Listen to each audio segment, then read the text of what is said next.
नमस्कार, मैं doctor Meenakshi Verma, MD obstetrics and gynaecology, your friend, philosopher and guide. आज फिर एक बहुत कॉमन समस्या के साथ प्रस्तुत हुई हूँ। गर्भावस्था में पैरों का सूजना सामान्य बात है या किसी खतरे की चेतावनी है, ये बहुत लोग समझ भी नहीं पाते हैं और जानना चाहते हैं। गर्भावस्था में कुछ फिजियोलॉजिकल चेंजेस होते हैं, कुछ ऐसे चेंजेस आते हैं जिसमें जैसे कि बहुत ज़्यादा ब्लड वॉल्यूम बढ़ जाता है, प्लाज्मा वॉल्यूम बढ़ जाता है, रक्त का प्रवाह बहुत तेज़ हो जाता है। इसके अलावा जो बढ़ता हुआ यूट्रस और बेबी है, वो जो अपनी बड़ी नसें हैं पेट के पीछे जो जाती हैं, जो पैरों से रक्त को हार्ट तक ले जाती हैं, उनके ऊपर प्रेशर आता है। तो इन सब चीज़ों की वजह से और कुछ सॉल्ट और वाटर का जो बैलेंस है वो भी गर्भावस्था में हार्मोनल चेंजेस की वजह से कुछ अलग हो जाता है। इस वजह से ये बहुत नॉर्मल सी चीज़ है कि ड्यूरिंग प्रेगनेंसी अगर कोई और कॉम्प्लिकेशन नहीं भी है तब भी पैरों में सूजन होना, कभी कभी थोड़ा बहुत हाथों में, उंगलियों में होना और बहुत हल्की सी सूजन कभी फेस पर होना भी एक सामान्य चीज़ है और ये बहुत कॉमन है और उसके लिए इतनी ज़्यादा परेशानी की ज़रूरत नहीं है।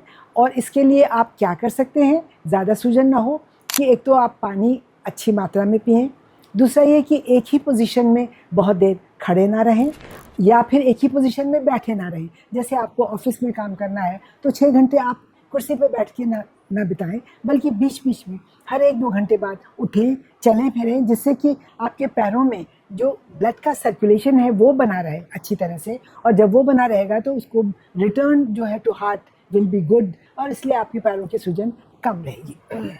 अच्छा पौष्टिक भोजन लें और ख़ास तौर पे प्रोटीन्स ज़्यादा हों खाने में। अगर प्रोटीन्स की कमी होती है तब भी पैरों में सूजन जो है वो ज़्यादा हो जाती है।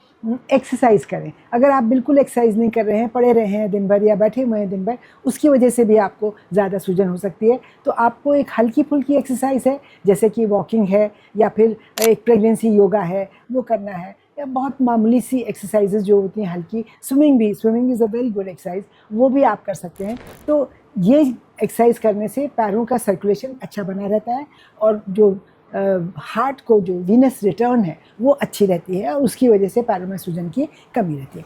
तो ये एक साधारण से उपाय हैं और इनको करने से अगर थोड़ी बहुत सूजन है भी, कैसे मालूम पड़ती है कि आपको लगता है जैसे पैर देखने में सूजन लगता है और अगर आप उसको अपने हाथ से दबाते हैं बोनी पोर्शन में तो आपको वहाँ पे गड्ढा सा महसूस होता है, जिसको हम पिटिंग इडीमा कहते हैं।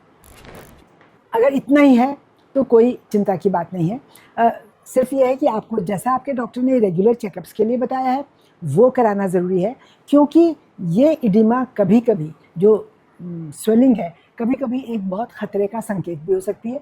किन कंडीशंस में ये ख़तरा हो सकता है? कभी कभी ऐसा होता है कि एकदम से बहुत ज़्यादा स्वेलिंग आ जाती है, जैसे थोड़ी थोड़ी स्वेलिंग तो चली रही थी, धीरे धीरे बढ़ रही थी, एंड सडनली यू फाइंड कि वन डे आपका 1-2 दिन के अंदर ही पूरा मुंह बुरी तरह से सूज गया, पैर बहुत मोटे मोटे हो गए, हाथों में सूजन आ गई। एक sudden increase in oedema is a dangerous sign. दूसरी चीज़ है ब्लड प्रेशर। ब्लड प्रेशर जब भी बढ़ता है और साथ ही साथ अगर यूरिन टेस्ट करने में यूरिन में एल्ब्यूमिन आता है, चाहे वो थोड़ी क्वांटिटी में भी हो, 1+2+ भी हो, तभी भी it is a dangerous sign. इसका मतलब है कि आपको या प्रेग्नेंट वुमन को एक कंडीशन जिसको हम प्री एक्लैम्सिया कहते हैं वो डेवलप हो गई है और वो अगर वो और आगे बढ़ जाए तो माँ और बच्चे दोनों के लिए बहुत डेंजरस साबित हो सकती है।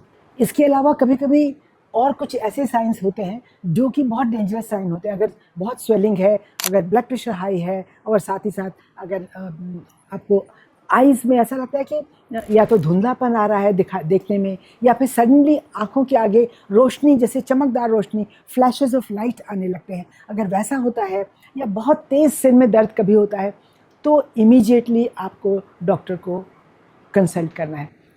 ज़्यादा तेज़, बहुत ज़्यादा अधिक स्वेलिंग और बहुत तेज़ी से बढ़ती हुई स्वेलिंग बहुत इम्पॉर्टेंट है कि इसका आप नोटिस करें, इसको तुरंत डॉक्टर को दिखाएं, क्योंकि अगर इस तेज़ी से बढ़ती हुई स्वेलिंग के साथ और ज़्यादा स्वेलिंग के साथ ये सब चीज़ें भी हैं जो मैंने आपको बताई कि आँखों के सिम्टम्स हैं, या पेट में अपर एब्डोमेन में बहुत सीवियर पेन होने लगे, ये चीज़ें जो है ये पॉइंट आउट करती हैं कि there can be something very dangerous sinister, जिसको हम प्री एक्लेम्पसिया कहते हैं, जो आगे आगे एक्लेम्पसिया में भी कन्वर्ट हो सकता है।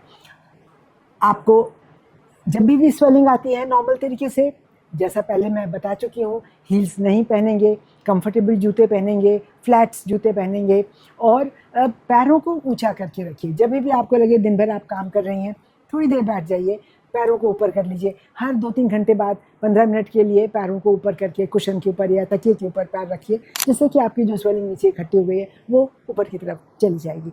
तो इस तरह से आपकी जो स्वेलिंग है एक्सेस नहीं हो पाएगी, और आपका जो डिस्कम्फर्ट है वो भी, कभी कभी हल्की मालिश करेंगे नीचे से ऊपर तक ले जाते हुए, तो जो फ्लूइड है वो भी आप आराम से ऊपर की तरफ, हार्ट की तरफ वो पुश हो जाता है।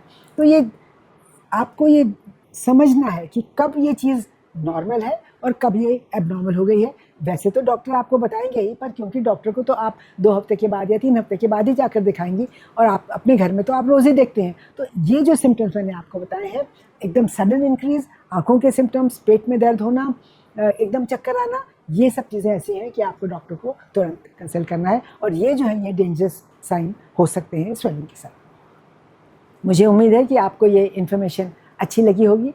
अगले हफ्ते फिर मिलेंगे एक नए टॉपिक के साथ। तब तक के लिए आज्ञा दीजिए।